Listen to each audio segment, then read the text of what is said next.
Bismillahirrahmanirrahim. Assalamu alaikum. Welcome to Desi TV USA. I am Tabinda Gul. Let's take a look at the headlines. Trump targets ICC with sanctions after Netanyahu warrant. Ready to fight, Iran buys Putin jets fire missiles amid Trump threat. Bangladesh Navy Chief Admiral Mohammad Nazmul Hassan visit Pakistan Naval Headquarters. Trump meet Japan PM Ishiba to strengthen trade and security ties. Indian students face increased scrutiny amid Trump deportations effort. Jordan Kings Abdullah to warn President Trump over Gaza resettlement plan. Gaza resident reject Trump's Rivera plan, vow to rebuild seafront business. Sebastião Salgado Amazon exhibition open in Mexico City's National Museum of Anthropology.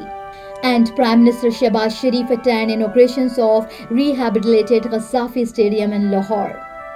These are headlines. Lead to news detail. President Donald Trump has announced sanctions on officials at the International Criminal Court, accusing the tribunal of illegitimately and basely targeting American and Israeli personnel. The move follows the ICC's decisions to issue arrest warrant for Israeli Prime Minister Benjamin Netanyahu and former Defense Minister Yoav Gallant over alleged war crimes in Gaza. Now, the impact of sanctions on the ICC. Operational disruptions. The sanctions, which include access freeze and travel bans, may hinder the ICC ability to conduct investigations and prosecutions, especially involving US and Israeli nationals. Now, financial constraint. Restrictions on financial access could limit the court resources, affecting its overall functionality. International relations. The move has drawn criticism from global leaders and human rights groups who argue that it's undermined international justice. And the Trump's actions set the stage for a broader debate on the role and authority of international legal institutions in an era of geopolitical tension. Now, the bordering support, encouraging more nations to back the ICC to reinforce its legitimacy. Israeli Prime Minister Benjamin Netanyahu became the first foreign leader to meet US President Donald Trump at the White House after Trump's re-election. The two leaders vowed to crack down on Iran's military capabilities and prevent the country from developing nuclear weapons. Meanwhile, Iran has strengthened its military alliances with Russia, acquiring Sukhoi 35 fighter jets. 2 aircraft already have been delivered, with 48 more expected soon. Tehran also unveiled new weapons systems, including Shahed 149 Gaza drone, a long-endurance drone with a 35 hours flight time and strike capabilities. Ghadar 380 anti-ship missile, a cruise missile with a range exceeding 1,000 km, designed to target naval vessels. And the Atmat medium-range ballistic missile, capable of reaching targets up to 17,000 km away, including Israel. Now, Iran also conducted large-scale military exercise and live-fire drills as Trump and Netanyahu threatening to obliterate Iran if it pursued nuclear ambitions. The situations underscore rising tensions and a deepening geopolitical divide in the region. According to ISPR, Bangladesh Navy Chief Admiral Mohammad Nazmul Hassan visited Pakistan Naval Headquarters in Rawalpindi. Upon arrival, he was presented with the Guard of Honor by the Pakistan Navy well-drilled contingent. Admiral Hassan met with Pakistan Chief of Naval Staff Admiral Naveed Ashraf and discussed the regional security situations, matter of mutual interest and bilateral cooperation. The two leaders reaffirmed their commitment to strengthening defense ties and cooperation. Later, Admiral Hassan paid tribute at the Martyrs Memorial, laying a wreath in honor of fallen soldiers. He also met with the Principal Staff Officer of the Naval Headquarters. Admiral Hassan praised the Pakistan Navy effort to maintain maritime security and stability in the region. Both naval chiefs expressed their shared determinations to further enhance bilateral defense relations, particularly in the maritime domain. Admiral Naveed Ashraf thanks the Bangladesh Navy chief for participating in the peace dialogue, emphasizing that this visit would significantly strengthen the relationship between both nations, especially their navies. President Donald Trump meets Japanese Prime Minister Shigeru Ishiba at the White House to bolster economic and security cooperation amid tension with China. They discussed trade balance, Japanese investment in the US, and regional defense collaboration.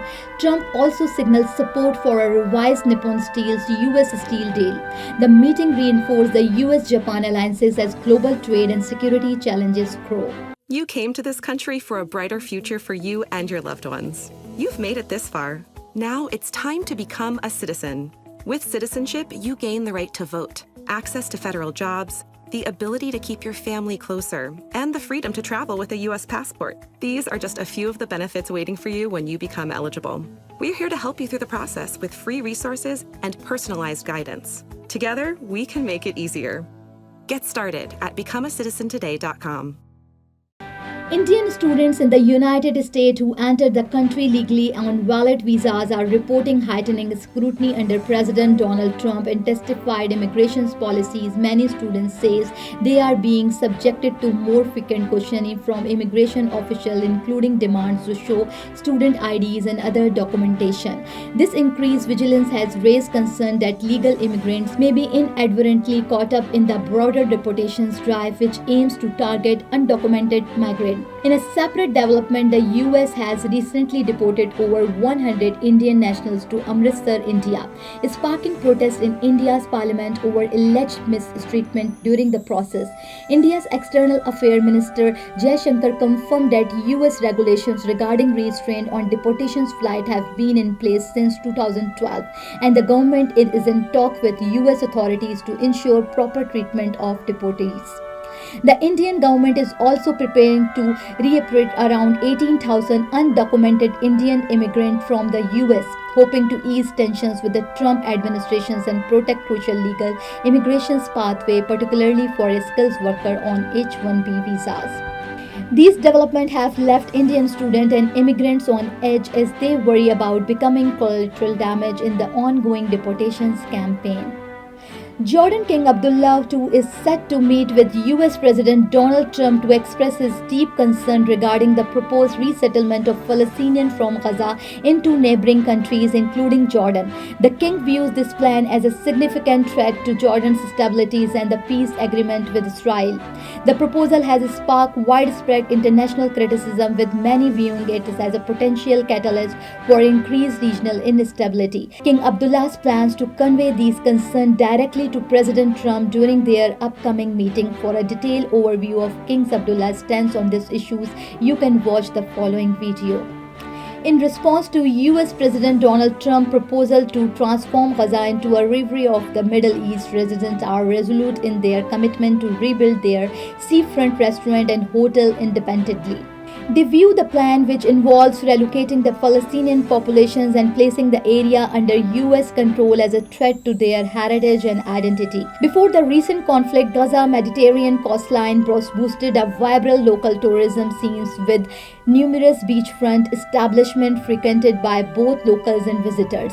Despite the extensive damage from the 15-month Israeli offensive, residents like Asad Abu Hasira are determined to restore their business. Abu Hasira stated there is nothing that cannot be repaired, emphasizing his intentions to resume operations even before complete reconstructions.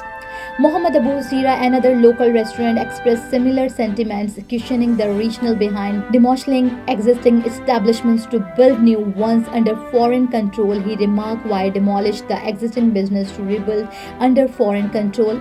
The restaurant or hotel were here before. Why demolish them just to create new ones?" These responses highlight a broader sentiment among Gazans who are determined to preserve their cultural heritage and autonomy, rejecting external plans as they were perceived as undermining their identity and rights. Renowned Brazilian photographer Sebastião Salgado has opened a captivating exhibition at Mexico City National Museum of Anthropology. The exhibit showcases 230 stunning black and white images that capture the vast beauty of the Amazon rainforest. Through his lens, Salgado highlighted the biodiversity and life within the Amazon, as well as the indigenous communities that call it home. His work also underscored the pressing need to preserve the fragile ecosystem, offering a visual plea for conservation. Salgado images are celebrated for their depth and detail, drawing attention to the environmental and social issues facing the region. Prime Minister Shehbaz Sharif attending the inauguration ceremony of the rehabilitated Qaddafi Stadium in Lahore following its extensive restoration. During the event, the Prime Minister addressed the gathering emphasizing the importance of maintaining sports infrastructures and promoting a culture of physical fitness in Pakistan. He acknowledged the effort of the relevant authorities for the stadium restorations and stressed the significance of sport in national development and youth empowerment. The Qaddafi Stadium, a landmark venue for cricket and other sporting events, is now set to host international and local competition, further solidifying Lahore roles as a hub for sport in the region. So thank you for watching and thank you for supporting. This is me, Tabanda, signing off. Stay tuned for more news. DCTV USA, DTVN and our OTT platform DTV Flex, where you can access to over 3,000 channels. So stay tuned and stay with us.